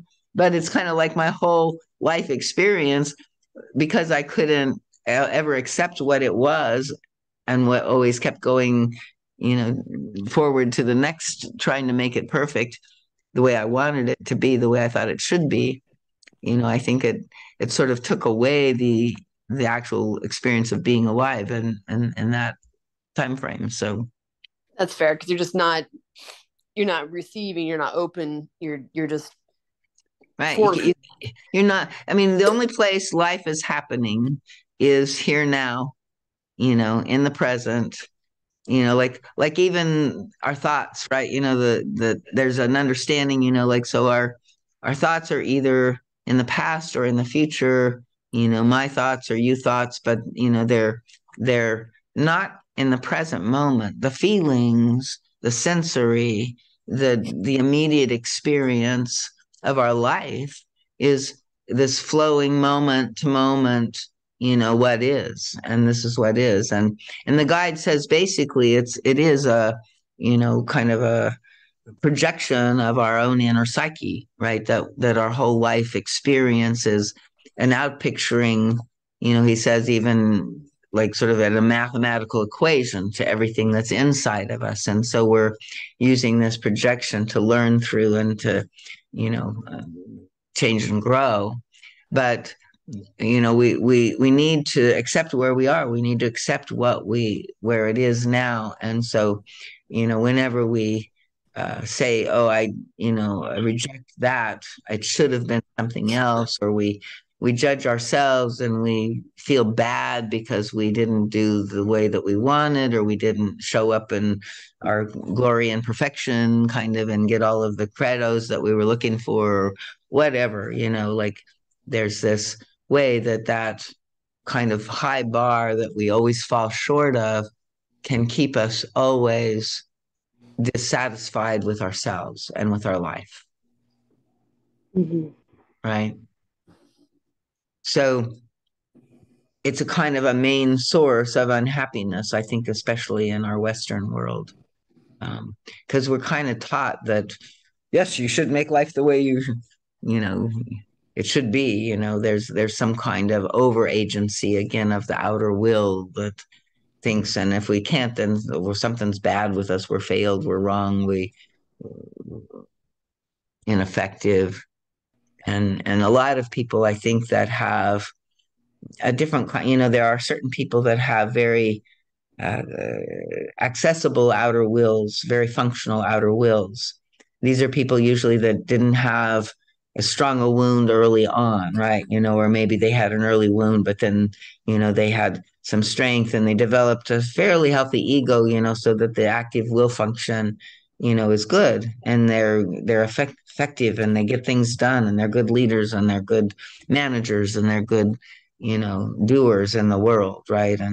And so we have, you know, a strong, positive identification in our culture with those kinds of people. And a lot of, people are that have a less than that, they struggle in this culture, right? Whereas maybe in another culture, some of these atypical or less active will desire, you might be an artist or you might be, something, that's the absent-minded professor, really creative, but it's like you're not that effective. And most people, I think that they should be it all or do it all or sort of have this kind of, again, really high bar for everything, and uh, don't give permission for their atypical, their unique, their wound, their, places where they're not able to function quite as well. And that doesn't mean that, you don't take responsibility and you can't still help that place. But when we try to just make it bad and wrong and beat it with the whip and, feel like we're shit because of it, then that debilitates our inner development, right? The self hatred turning against ourself in our self frustration because we're not ever getting to our level, and I think that's a Yeah. source of depression and other things. So, I mean, I think it came down one day. I was like making a bed or something, and I was like, I could be presenting to a boardroom, or I could be making a bookshelf. Like literally right now, just the act of whatever I'm doing is the same substance, no matter how it's applied. And like, so it really the only thing that matters is the capacity for my mind to be infused in that action and the capacity for myself to be sort of receiving and aware, but like the what, it's all the same. It's like what I said before. It's the black and the white, the good and the bad from a high enough level. It's all the same. I'm not really like attached to like the sort specific of like what. after enlightenment, chop wood, carry water, right? Yeah, it's like, but I mean, it could be anything else. There's nothing special about chop wood, carry water. Right, right. Yeah. And it is just the doing of the everyday existence, right? Of and being present to whatever is needed or required, right? In some sense, right? So good, yeah. It's kind of a like in I think Buddhism, they talk a little bit about like non-attachment, right?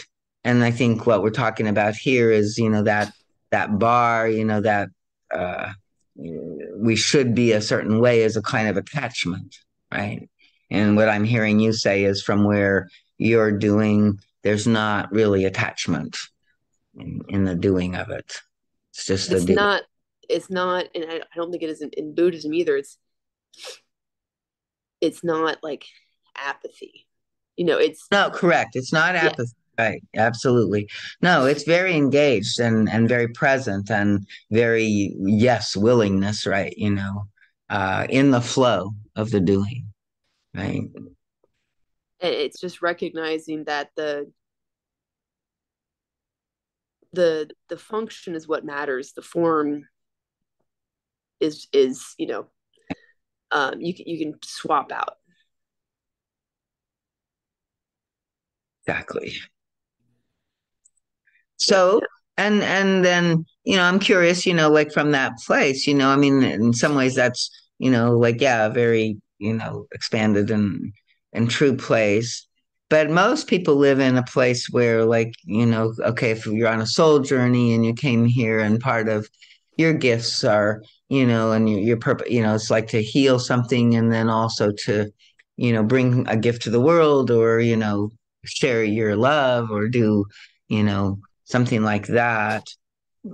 Is there some sense that there's a personal unique task for you that's the most fulfilling for you to do, or is it all just completely neutral? well, at different points in my life, I've had lots of different answers to that question, and I think what I've kind of decided is I need to just get out of my own way, and whatever's left is that gift. Right. And so exactly, I think, it's like there's a way where we um how we're designed may have affinity in some way to certain things, right? Or certain capacities or qualities or talents, or gifts that we have. I mean, like not everybody can go do the cartography in the, those other realms, so maybe it's not special that you do that, or something like that. But the fact that, you have that capacity, might feel in some way, arising in the moment, some opportunity to serve with that, right? And then, it's a kind of a natural flow, and you're not seeking it or, making it more important or anything, but in, your presence and availability, the universe says, oh, she can help there. Let's commission her, right? And so then you're available as the agent of the body on earth to, make this offering or, But support the maybe universe. if I was like, no, I am deciding and from a place of imbalance and trauma, like my role in this life is to make sacred music, and I go out and buy some like turntables, and I'm really focused on that. And then I start like avoiding it, because that didn't come from like something authentic. It is just like blocking time and creating more guilt and more cycles of confusion. You know, that's what I've been doing. Uh-huh. Okay. Like not that exact scenario, but that's what I've been doing my whole life is like getting really attached to like, oh, this is my thing, this is my thing, this is my thing. And Gotcha. right now I'm like, okay, no, stop, slow down, clean house, and then you can figure out what your thing is. Okay. So I follow Yeah. that. Yeah. Yeah. Yeah. And it's good to know, like, again, this, part of the unconscious or, the monkey mind or whatever that, was, it's like, so you've become aware, of some part of you that, was the seeker, right? And and there is this kind of shift that they talk about in a way, because as long as you're seeking, you can't really find, it's like you're identified with the seeker or, like that. So, there's a place where we kind of slowly wake up and like the out there sense of, oh, let's do this or let's get this or let's reach that, tries kind of comes back here now, into the just the being, and rather than the doing and the seeking, just the being and the doing out of the being in the moment, right? I And guess it's kind of like if you had a dirty window and you're trying to draw what's outside the window, and then finally you're like, wait, this is stupid, and you just like get up, put your pencils down, and you're like, I have to just clean the start window cleaning the first, then window, I can right? see what's in, then I can see what's through Right, it. right. Yeah, and exactly. And that's, this is part, the path work is that kind of path of purification, right? That we need to see inside, what's and clean the window inside, to know more and to be able to more fully do it. But I think all of those places on the path, none of it is bad or wrong, it's the part of the developmental process, right? That we're undergoing and awakening within, right? Our own journey and our own experience. Yeah. So So he goes from here into sort of this other unjustified guilt fueled by a mass image is our reaction to our sexual drive. And there's several other lectures that talk a little bit about this kind of most fundamental, energetic aspect of our being and how, it kind of gets all messed up. And of course, Eva and, John P. was part of Reichian therapy, which was a lot about, full orgasmic potency and the blocks in the body and the, a way that we, suppress.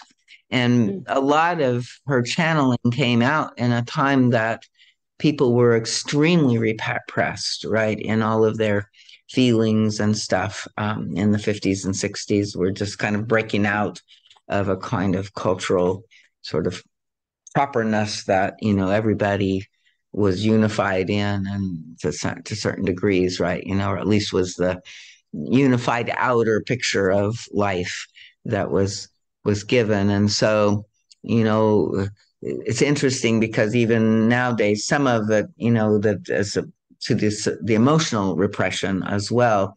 It's kind of come at full swing, and we're kind of having emotional catharsis everywhere.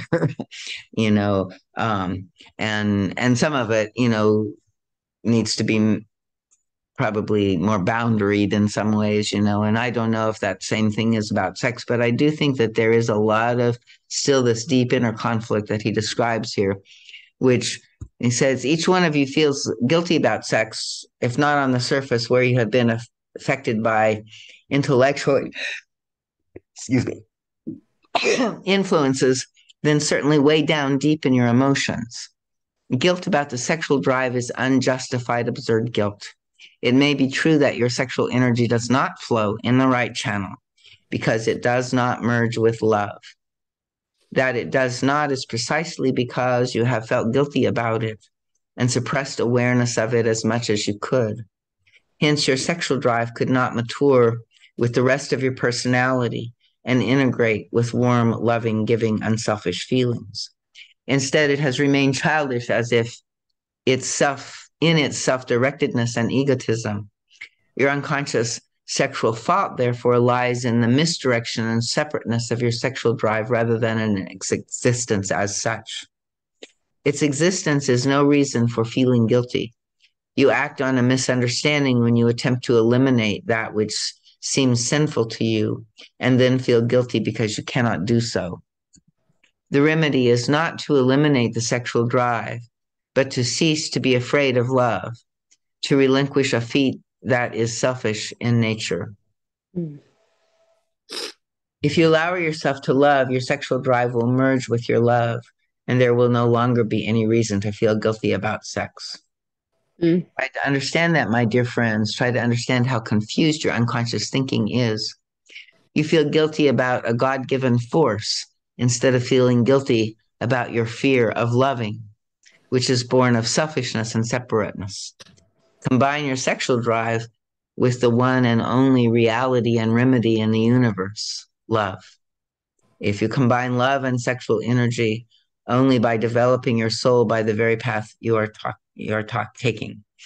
Um, so here we have a few very common unjustified guilts. What, on the other hand, is justified guilt, where you hurt other people in your ignorant belief that selfishness is your protection, whether you hurt them actively or passively, by commission or omission, then your guilt is justified. Differentiate clearly, my dear friends, between the guilt of being imperfect at this stage and the guilt of hurtful self-will. Being imperfect should not in itself make you feel guilty, but the guilt for hurts you inflict on others, no matter how unintentional, out of your imperfection, blindness, and ignorance, is justified guilt that you should meet squarely and courageously. There is a world of difference, although fine and subtle, between these two types of guilts I have described. Please think about this. It is so important. What should your attitude be toward justified guilt? What would be healthy and constructive? It would be to say to yourself, I could not help in the past. I was ignorant and blind and selfish. I was too much of a coward to dare to love and forget my own little ego. I admit that I have hurt other people by this attitude, and I am now willing to learn exactly how I hurt them. It makes no difference whether I inflicted the hurt by deed, word, thought, or emotional reaction, by what I have done or left undone. I truly want to change. With help of God, I will succeed. In order to do so, I must clearly see the direct or indirect hurts my attitude has inflicted upon others. Mm. Then think about the hurts you inflicted on other people. Ask God to give you the insight to understand. Have the courage to shoulder your responsibility without the pride of destructive wrong guilt feelings that make you exaggerate your own badness and lead you to feel hopeless about yourself. There are three possible wrong reactions as you recognize the hurts you have inflicted on others: hopelessness about yourself, the negative destructive guilt feelings that make you despair of yourself, self-justification, the blaming of others for real or imagined wrongs that forced you to react that way, or denial, the fearful refusal to look at imperfections which may not fit into the picture you have of yourself. At different times, you may experience any one of these reactions. Beware of each. Find the right way. Feel with the person you have hurt. Take the justified guilt upon yourself. Wish to become different. Desire to give up your fear of loving. This attitude is healthy and constructive. The hurt you feel Where when you go ahead. Huh? sorry, where would you classify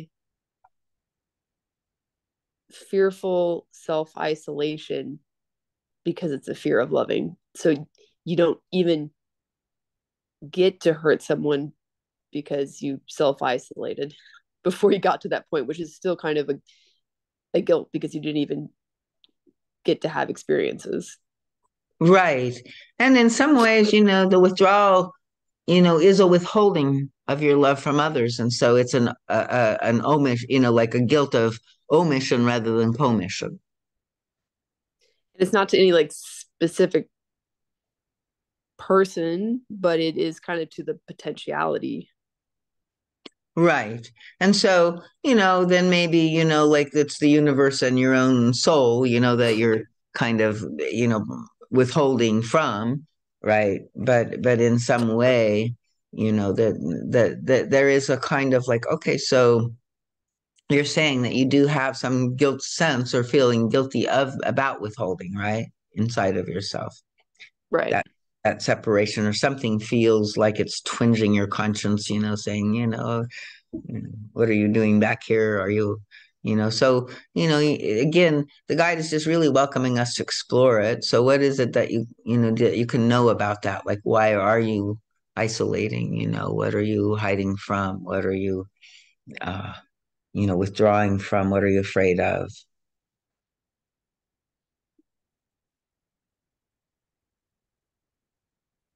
Mm. I mean, I guess it's a lack of trust and probably selfishness in a way because I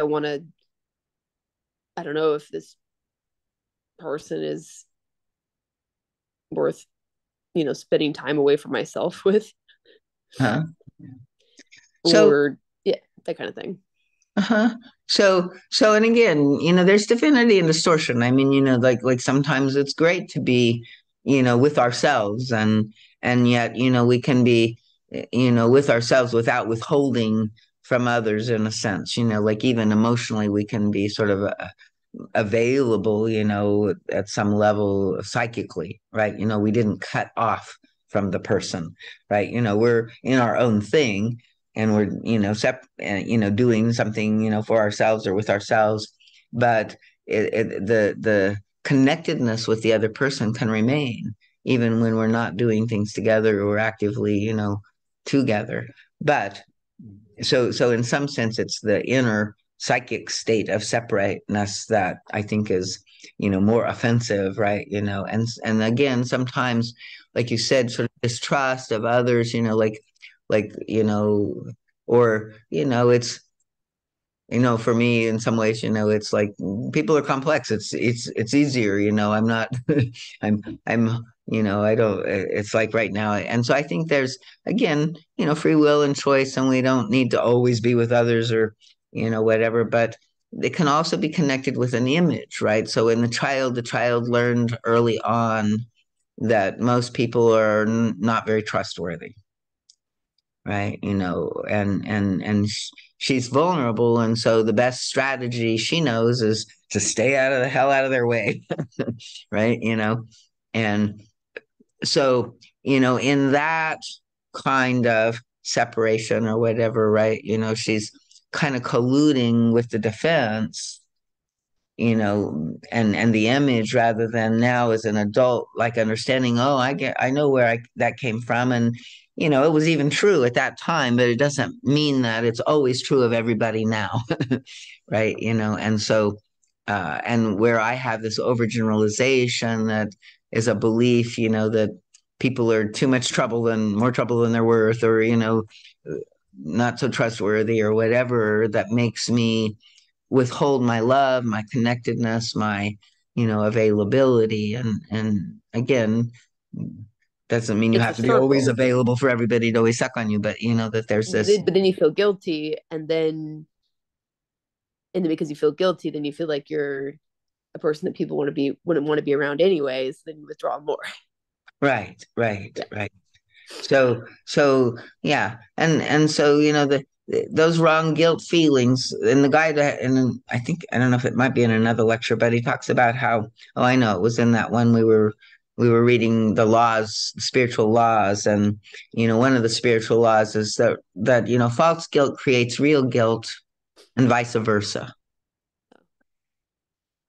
So there's a way that, like you said, you have the false guilt, so you withdraw and you make yourself wrong for withdrawing, and that's a false guilt. But then in the withdrawal, like maybe there is some, you know, real cost to, your child or your relationship or something like that, because you're, sort of, and so that would be, like a lack of loving would be the real guilt, or then, maybe a real guilt, the lack of love, like you don't want to face, you don't want to deal with, and so you find the false guilt, that you think, oh, I should have been better this way and I wasn't that. And so you're, judging yourself against your own idealized image, and your guilt is sort of your guilt of imperfection rather than your guilt of not loving.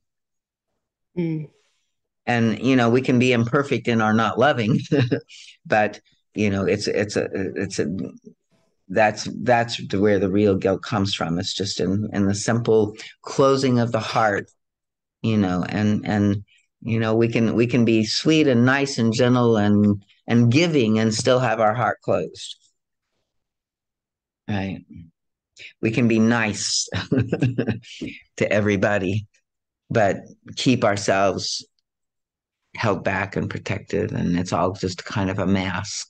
You can sometimes feel that of people that are especially nice, it feels, that they're kind of covering up somehow, and being sort of effusively in their sweetness or their niceness, and I don't know whether it often kind of rings a little alarm bell. That might be my own image too, but, like I'm never sure if that's totally genuine. I want to.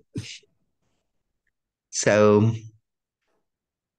and yeah, so, we're just um, working with these, ways of kind of facing people, and trying to not, over make a big deal, and make it all about us and how terrible we are, to face our guilt, to have a kind of balance, self-acceptance, and a capacity to face and confront and see our errors and our faults and our flaws. And again, like I said, to me, the best thing to do is just see the choice we made in the past, recognize the error in that, in our hearts, make a different choice for the future, knowing that we may or may not be able to fully embody it, but I was just that's thinking that it's a good way to avoid having to make boundaries by just avoiding people as well. right. Okay. Yes. And so I think that might be a reason. And so in my head, I think, okay, well, that's kind of the real issue, is that you don't want to create those boundaries. That's what's too much trouble, not the people. So Okay. in the future, making that for yourself. So there must be like maybe an image from the past, some kind of, experience that, made it, like somehow in a like, okay, I need to have a boundary, but I'm not allowed to have boundaries. Or if I have a boundary, I lose something. Or if so I better withdraw or something like that. Like I can't say no, maybe was part of it. As a child, we weren't allowed to say no, so we weren't allowed to have boundaries. So we just escaped, we withdrew, in lieu of that. But maybe now as an adult, right? We can, say to the child, well, in that situation, yeah, it wouldn't have made sense. You couldn't have had any boundaries, and they weren't, possible to set them. But as an adult, sometimes it's a good thing to have, right? So maybe we can practice or learn, and whatever the bad thing would have that you were afraid of that would have happened if you had set a boundary back then, we have to kind of risk and test. Well, is that going to be the same result now or not? Right. Because you're in a different time, a different place, and you have a same expectation from back then. Oh, this won't work. Right. I'm too Yeah, little. that They'll kill me made for it, whatever. Yeah. yeah, mainly that it'll make people volatile, I think Right. is like my Right. child's fear. Yeah. Right, exactly. So in order to keep people from being volatile, I will, just withdraw rather than set boundaries. And, and maybe, and sometimes that's a strategic, reality, but, in other places, it might be, that, the boundary would be a better way, or even, maybe somebody will get volatile, but now you're a grown up, you can stand your ground. Maybe there's a fear of the volatility that as a child, was very insecure, but as an adult, like you can be in the presence of that, and be okay, right? Mhm. And to free yourself of, okay, I don't have to hide or I don't have to run from everybody's volatility all the time.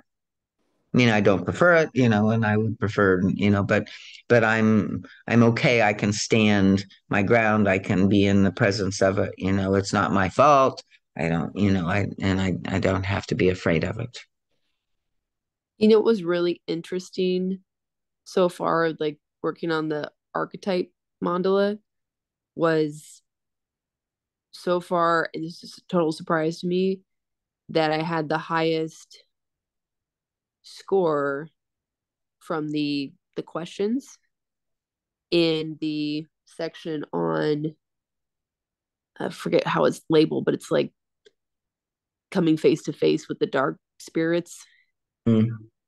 And I was just like, that is that is not how I have an image of myself.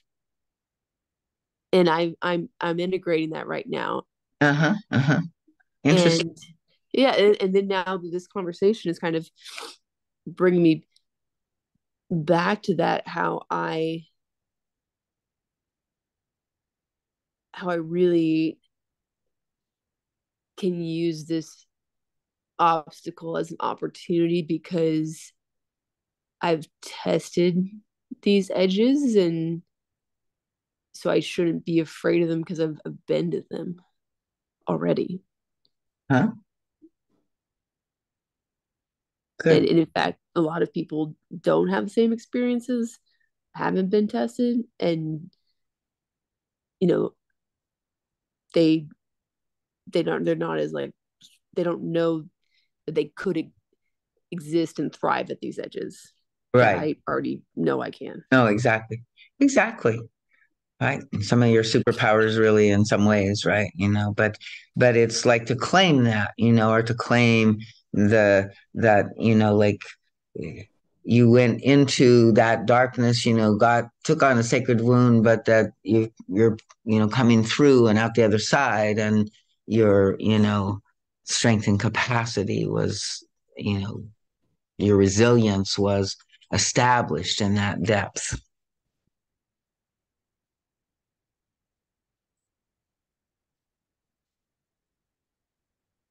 Sounded looked like you were kind of cooking on something. Is there anything more you want to say on that? Oh, no, not particularly. I just thought it was really interesting because I have such a kind of a blind spot to darkness, Yeah. or kind of just like a blotting out of like negative experiences where I just go like delete. And Uh-huh. then that exercise kind of just like it was an empowering moment, but it was also kind of odd how it transformed how I see myself.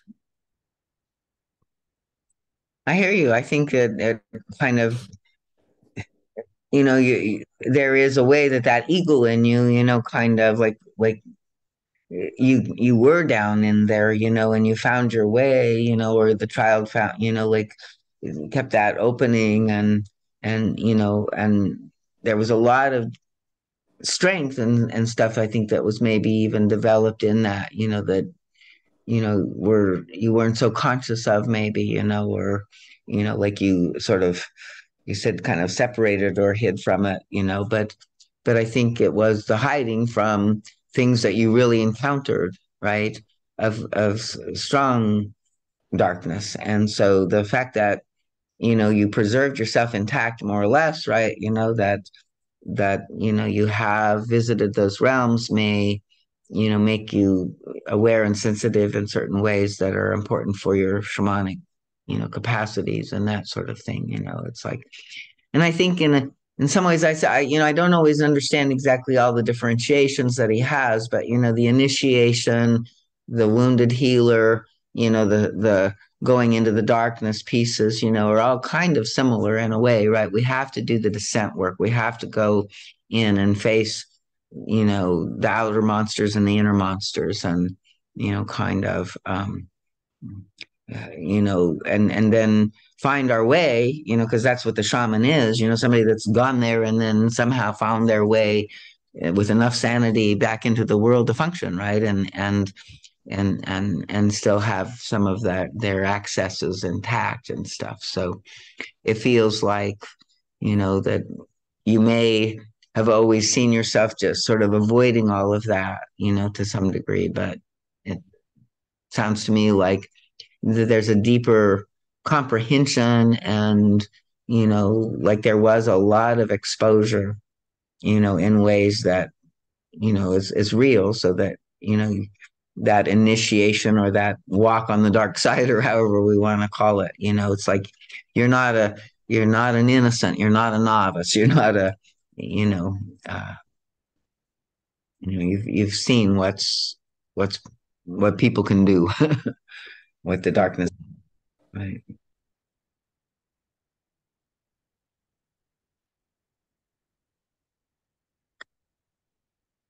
So let's see, we got a little further to go. We're a little over time. You okay with finishing? We've got a few Q&As and just a little bit of the Sure.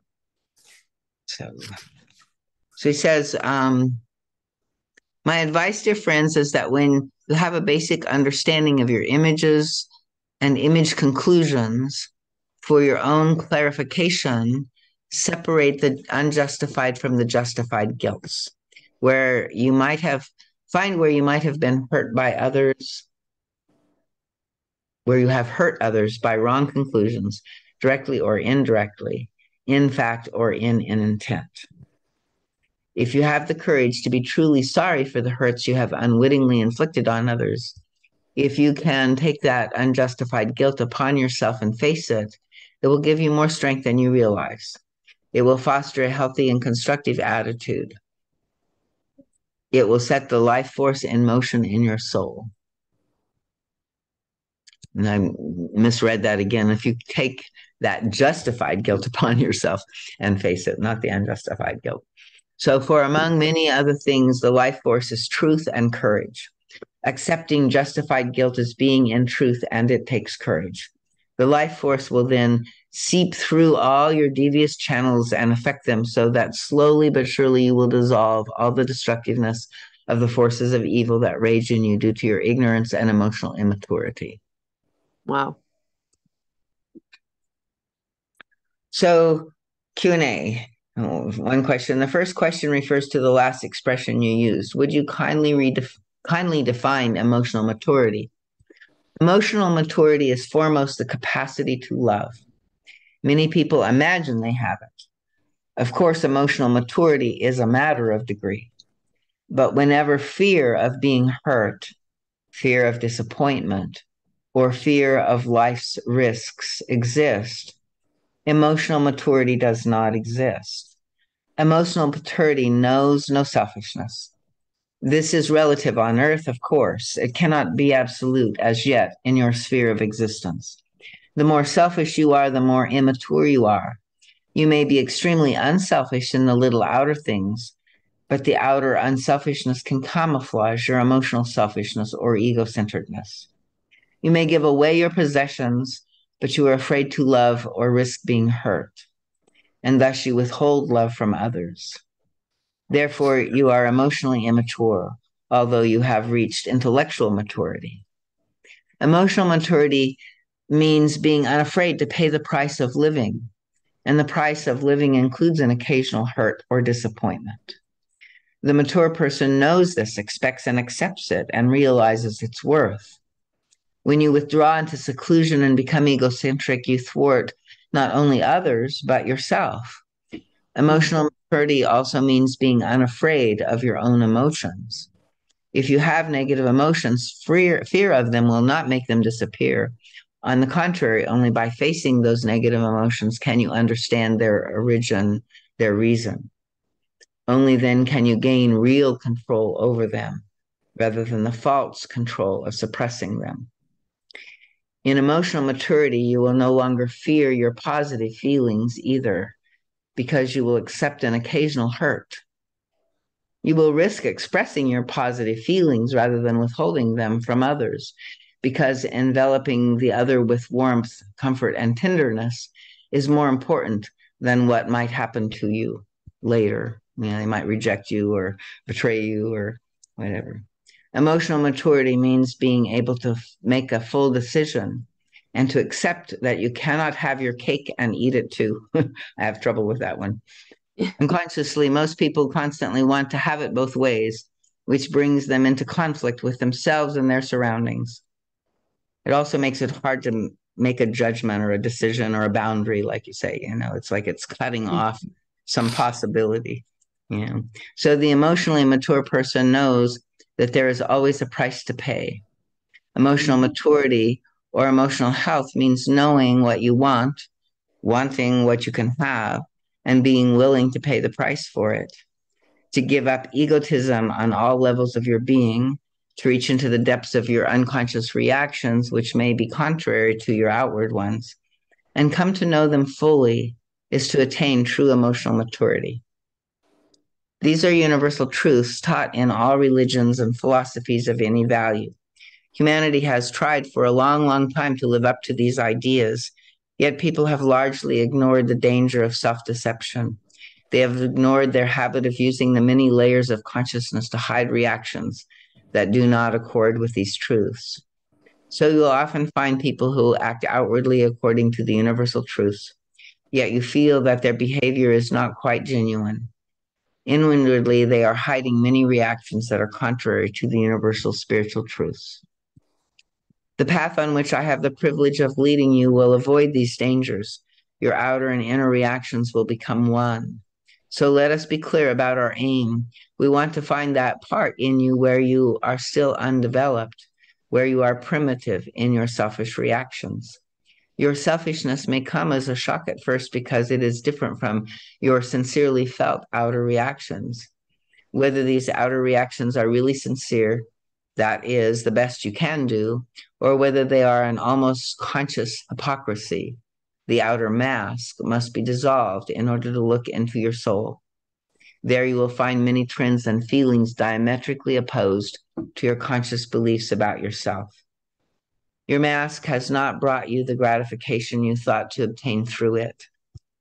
Finally, this made you angry when you unconsciously assumed the mask of goodness you may have bent over backwards trying to hide what was behind it.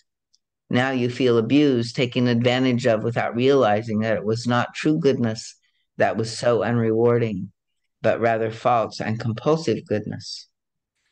Drawing the wrong conclusion, you may now be tempted to go to the other extreme and act out the part you discovered behind the first mask of unselfishness, believing that now at last you are your true self. Yes, this part exists in you and you have to acknowledge it, but recognize that the rebellion and anger, resentment too form only a superficial layer, and look behind them. Find in you that which knows how to keep the proper balance. Your true self is neither as good as it appears to be on the surface, nor as bad, as full of hate, aggression, rebellion, and anger as you are behind your mask. All your negative reactions are essentially one reaction to your puzzlement at life, the outcome of your wrong emotional conclusions. Acknowledge your anger and rebellion, experience what you have suppressed for so long, but do not consider it the final truth of yourself, as if you were the person who would act and live out all these unruly feelings. Discover the difference between suppressing these emotions and accepting them as a symptom of your not knowing the answer to your life, of not yet having found the key to your being. Mm. Try to understand this approach, my dear ones, and you can avoid unnecessary pitfalls. To find the answer to your life, you must exercise the courage to admit the negative second layer of yourself without remaining in it. You must recognize its falseness, as you have already recognized the falseness of the mask layer you have built on wrong conclusions. And then you can be true to yourself without exaggerating the badness that you discover. You know, you will just grasp that your former unselfishness was ineffective because it was false, not because unselfishness as such is ineffective. And this approach will safely into emotional maturity. It will make you truly men and women. I say this advisedly. I do not say human beings now. I say men and women, for no one can truly be a man or a woman who does not have emotional maturity. Mm. Would you please explain the reason for the tiredness of many people, especially in spring? So, tiredness is always a sign that the life force has been misused in the organism of the soul. You know, they would have said in the shamanic tradition, you know, it's some evidence of soul loss in some way, right?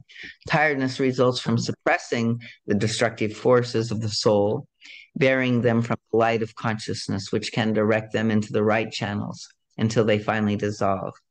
If hostility and aggression are suppressed, if fears are suppressed and not faced, if hatred is ignored because hate does not correspond to your ideal and makes you feel guilty, the self is destroyed. The self destruction takes different forms and creates different symptoms in different organisms. Tiredness is one such symptom. Spring is the season when nature revives. The life force penetrates everything that grows plants, trees, grass, flowers, fruits, vegetables, the animal world, even the mineral world. And it should be the same in the human being. When a human being is in tune with the universe, when the soul is growing rather than stagnating, spring revives and strengthens. But it cannot do so where obstruction exists. An obstruction is created by an element foreign to the divine life force. Self-deception amounts to untruth, and untruth is hostile to the life force. Suppression is always self-deception. Therefore, when self-deception or suppression exists, the life force cannot regenerate you. On the contrary, it will affect you adversely because something like a short circuit occurs when two opposing forces clash in the soul. The life force wants to come into you and also out of you, for deep down in your soul exists the whole universe and therefore a fountain of life force. But the life force cannot fill your being because the opposing force bottles it up. Without suppression and self-deception, spring would revive you. Fatigue is a symptom that you are suppressing knowledge and recognition from yourself. Let fatigue be an incentive to redoubling your intention and effort to break down your resistance to facing yourself. For only then can you truly become whole and healthy in body, soul, and spirit, in your feelings and in your mind. Be grateful for any symptom that shows your inner state. That's cool. I like Mm-hmm. it. Yeah.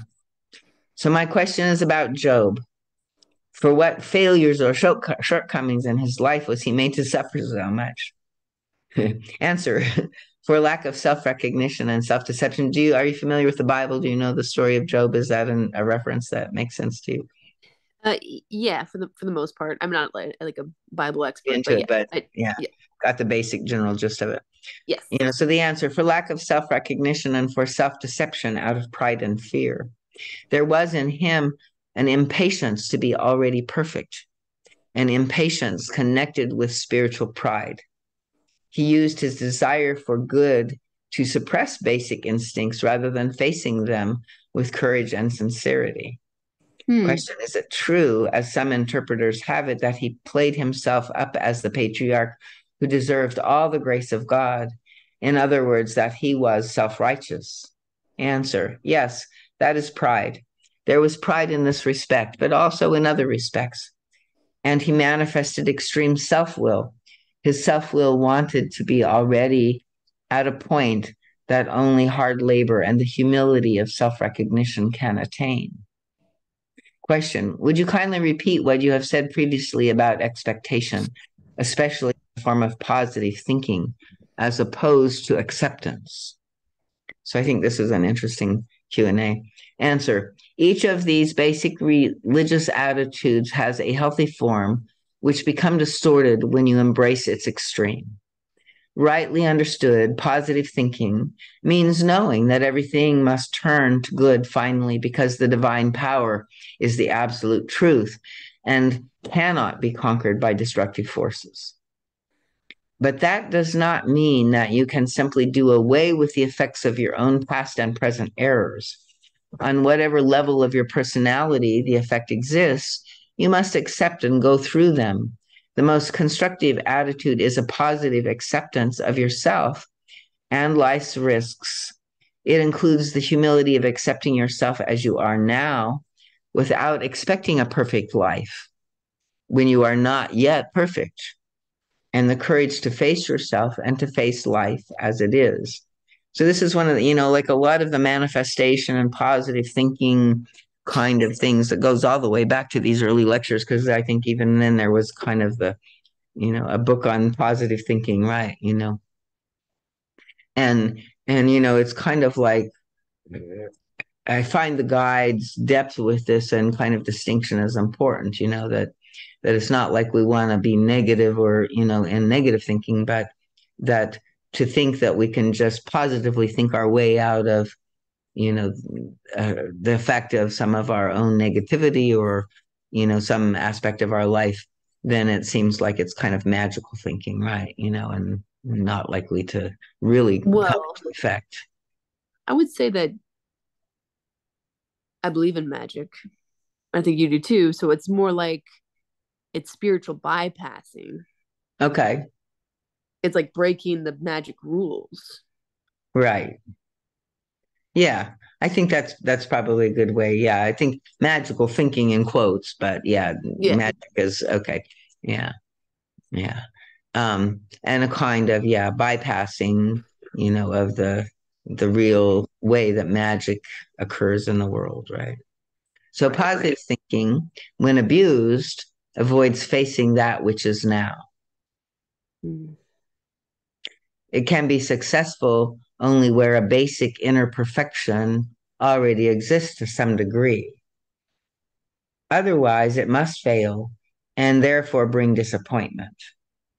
It tends to be in a hurry, believing one can whisk away deep rooted personality problems that require patience and perseverance to dissolve by resorting to a mere formula. Acceptance also can be abused and misinterpreted.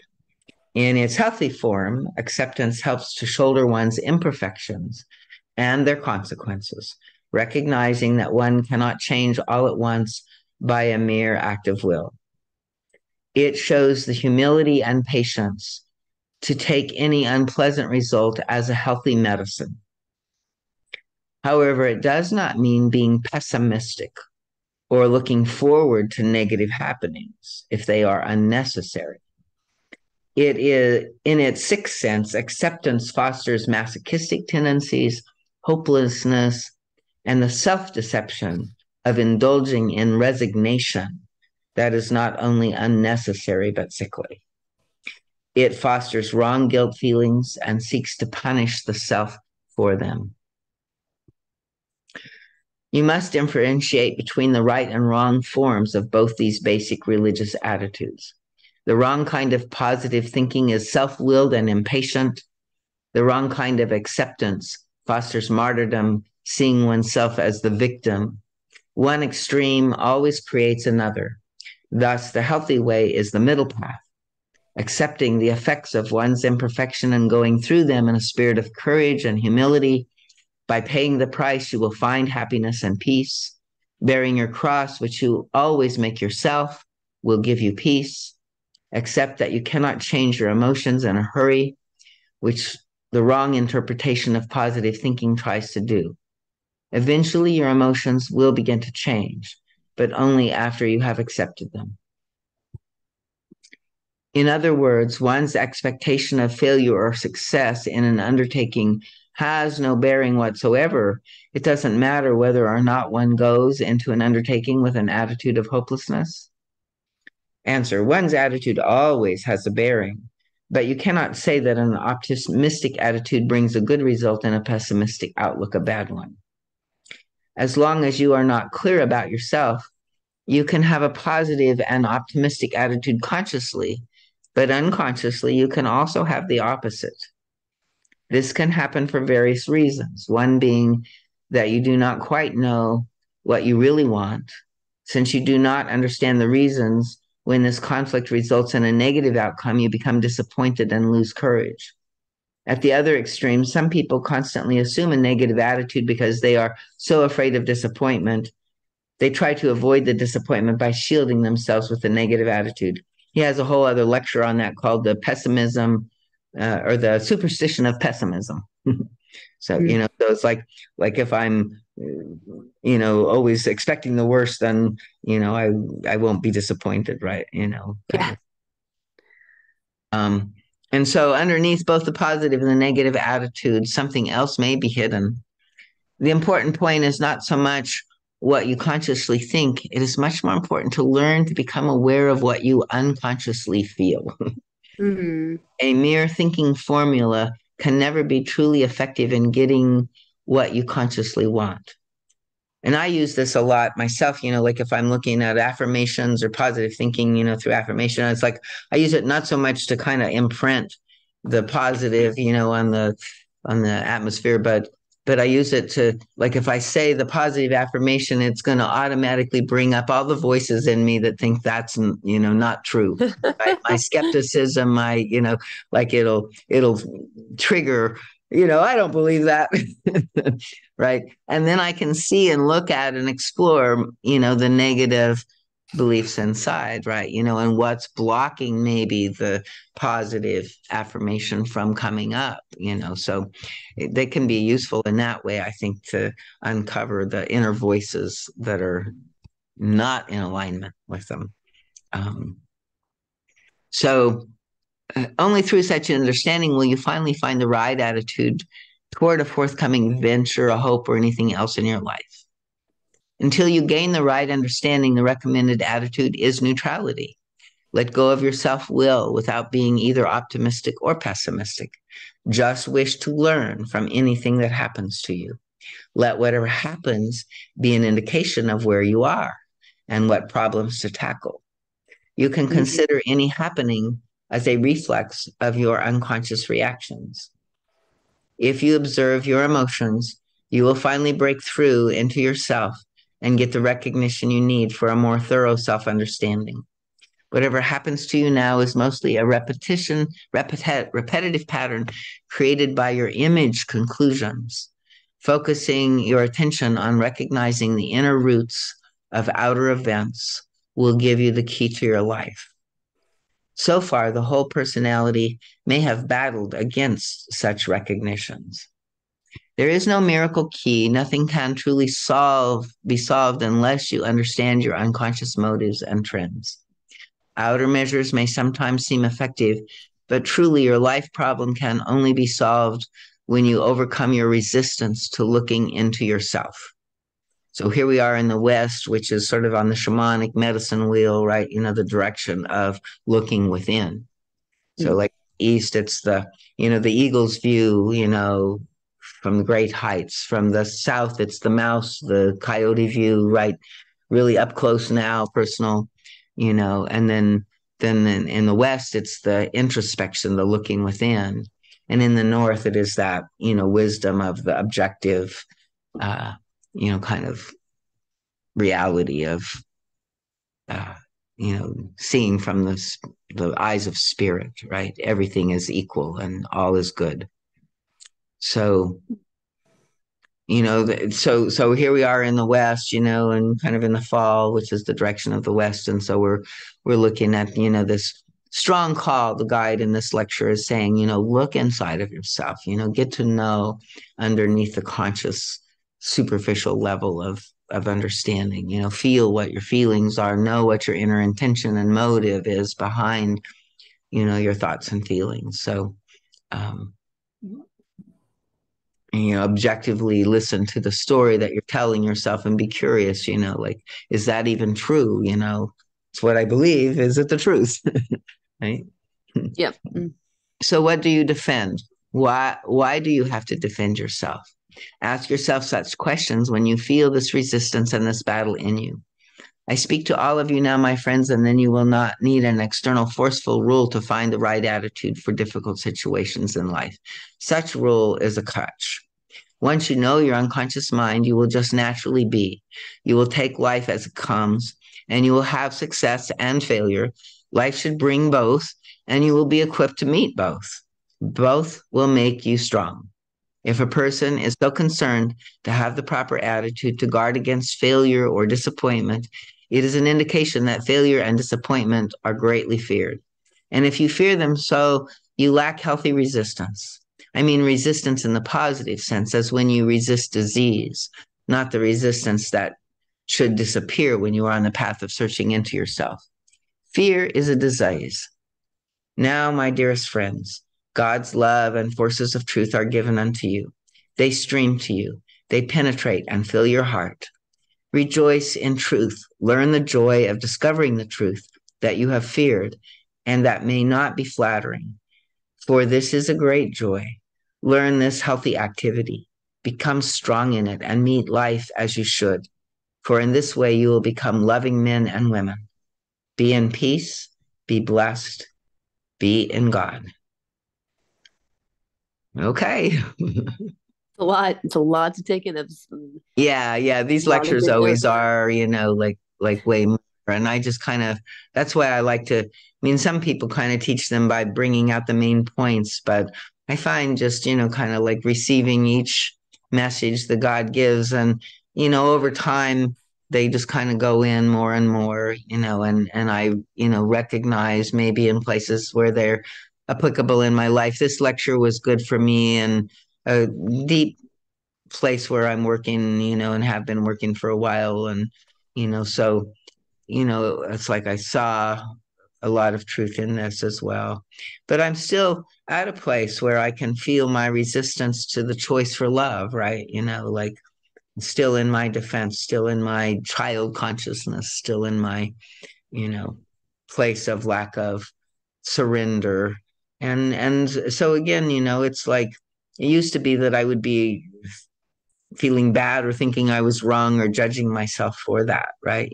But all I can do is be where I am. And if I Yeah. face that honestly and truthfully and squarely, I believe that that's the biggest thing that will eventually, help me. And probably I need to go in and feel a little more deeply sort of, the understanding of the hurt that I've caused. I think some of my resistance to opening my heart is like not fully wanting to be responsible and take in that.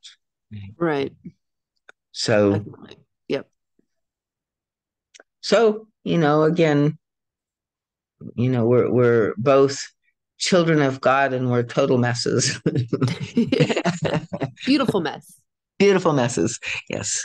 And God loves us and knows and understands how difficult, what courage it takes, how much we, are sacrificing and trying to move through, right? He recognizes that it's a very deep journey that we take. And I think when we can also sort of honor and acknowledge, by our awareness of, yeah, this life ain't for sissies, it's like it's a big deal. It's not a vacation, it's an initiation, and it's calling forth everything, and bringing up all of my deepest fears and bringing up every defense and place that I want to run and hide that I can find, right? And it needs to because it's honoring who we are in meeting us in all of these places. So, okay, it's late for you, I'm sure. I don't know if you get up and work in the morning or what your schedule is exactly, but Still working it out. yeah. Well, thank you so much. I thank you for having the class. I feel privileged to hoard all your time. It's great. And it's good for me to, just review it as well. So, and also, let me go ahead and stop share and stop the recording here.